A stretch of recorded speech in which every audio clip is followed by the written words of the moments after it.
From Tufts University Studios in Boston, it's the Global Desk with Peter Loud.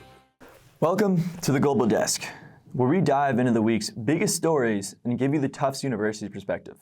I'm your host, Peter Loud, and I'm glad you're here. There's plenty of news to cover. Trump is back in the headlines with more AI videos and vowing to deport half the country. The Gaza peace deal only lasted 2 days, and the Louvre lost its jewels. Let's get started. Donald Trump, the prolific leader of the semi-free world. Trump has dominated the headlines for over a decade, and for good reason. But more recently, he's been trying his hand at a new hobby, art.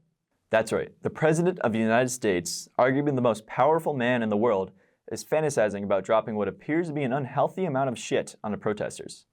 This harkens back to his previous experience with AI, where he was the Pope and a very muscular man. Maybe we should let him have some fun. We all know what happened to the last one who lost his interest in art. But here's the thing.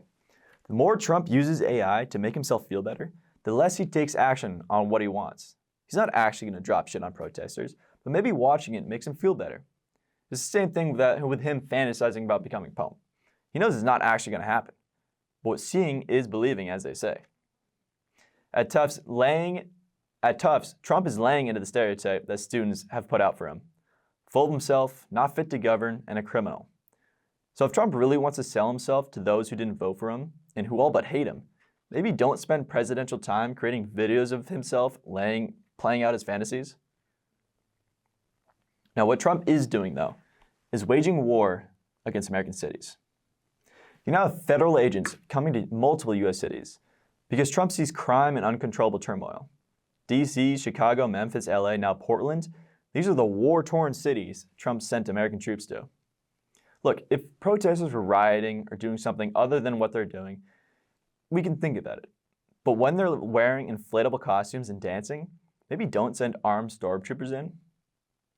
For students studying at Tufts, these actions by Trump pose a significant change to their curricula. Trump took over the National Guard, not to mention the D.C. police earlier this year, using powers that have rarely been practiced in recent memory. State sovereignty and how the U.S. may use its military in American cities are in question, especially after many No Kings protests across the country. Speaking of No Kings, the most recent protests brought millions of people to the streets of major cities across America this past week. Almost 5 million people took part. So if Trump wanted a big crowd for his birthday, I guess it's better late than never. One No King protest happened right here in Boston. Thousands showed up to protest. The streets were reminded of what revolution really looked like. And they finally had the traffic they were built for. People. But what's really fascinating is that almost as many people didn't even believe it happened. And you know why? It's because of our favorite automaker, Elon Musk.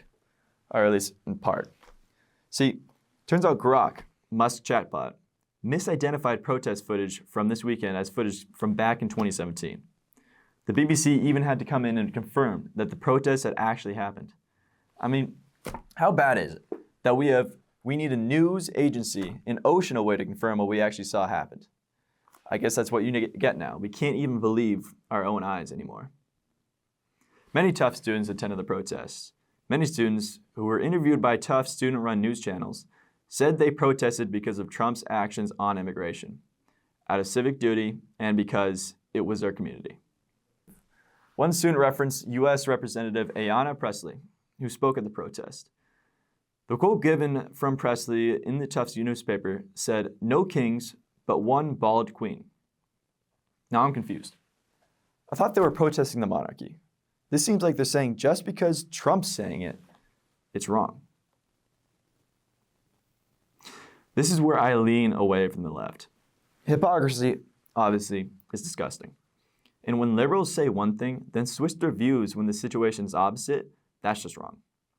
Don't just protest kings, protest no queens, no feudal lords, no monarchy. Moving on. Gaza, Trump's hopeful new casino. This past week, a peace deal was brokered between Israel and Hamas for the release of prisoners. And to Trump's credit, he and his administration really did help bring a momentary peace to Gaza, with the help of about a half dozen other countries who were not mentioned in Trump's Truth Social post. But the problem with saying that there's a ceasefire in place where tens of thousands of people have died, and there are still militants throughout, is that no one really believes it. See, on Sunday, more violence broke out as Palestinian militants blew up an armored vehicle and Israel retaliated. So as much as we like to believe this peace deal is the end of the war, you can't expect the tensions to just sizzle out. The Rafah border crossing, which is Gaza's main route for humanitarian aid, remains closed. As a result, only a small amount of food and medical supplies are being allowed through, despite pressure for more access. Meanwhile, public opinion in the U.S. is shifting. A new Reuters poll shows that 59% of Americans now support recognizing a Palestinian state. Look, a stop in the fighting is one step in a very long process. All the people are still starving, the strip is still leveled, and the Middle East is just as unstable as it was 50 years ago. If this ceasefire holds, and that's a big if, then we can start working towards a solution in Gaza. On to the next major headline. Federal agents have now been seen in just about every city in America. ICE has been ramping up arrests and operations to meet DHS Secretary Kristi Noem's impossible demands. This past week, ICE and other federal agents raided street vendors accused of selling fake goods in New York.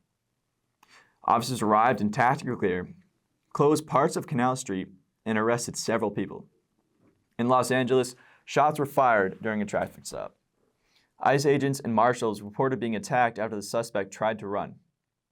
This reminds us of the use of force by ICE agents and again questions its justification. But what does this mean for Tufts? We are coming to you from Tufts University after all. Now, we already had a student get abducted and held by the government. Could that happen again? Well, as with everything these days, it's complicated. So at Tufts, the focus is on global engagement and the acceptance of a range of views. But to the outside, Tufts is a blue hotspot. The Trump administration is being sued by Tufts for a policy that could cost the university upwards of $20 million in federal funding. This is just a precursor to the animosity of Trump towards schools like Tufts. Harvard and Columbia, for example, with their prestigious global reputations, have already been targeted. Tufts will not be neglected. DHS and ICE will most likely be eyeing the students and faculty of Tufts, with or without proper cause. We've already seen a man be sent to El Salvador by mistake. And if you think Trump learned his lesson, you're wrong. This isn't some sort of fear-inducing speech on how you should be anti-government. And Tufts doesn't really need more motivation to protest, let's be honest. So this is more of a case study on government, whether or not you agree with Trump. Years in the future, we'll look back and read about this time in history books to figure out how Trump got his power and how he used it. So don't be paranoid or scared. Be mindful that history is happening.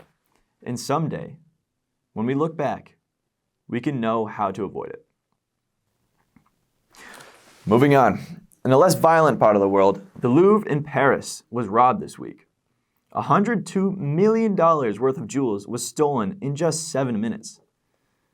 Apparently, a small team disguised as construction workers arrived early in the morning when the museum was already open. They left on scooters. No one was physically harmed, yet the security breach is being described as professional, precise, and a major embarrassment. Now, I'm confused. First of all, how are jewels worth $102 million? And how did the French allow robbers to steal them in under 10 minutes? It takes me 10 minutes just to say the Louvre. Although, should we really be surprised that the French folded this quickly? I mean, just look at their last defense. So, now we wait, as Interval hunts for the thieves in the Tom Cruise movie that'll finally help explain what really happened. That's the news for this week. From Tufts Studios in Boston, I'm Peter Loud, and this has been The Global Desk. Thank you for being with us.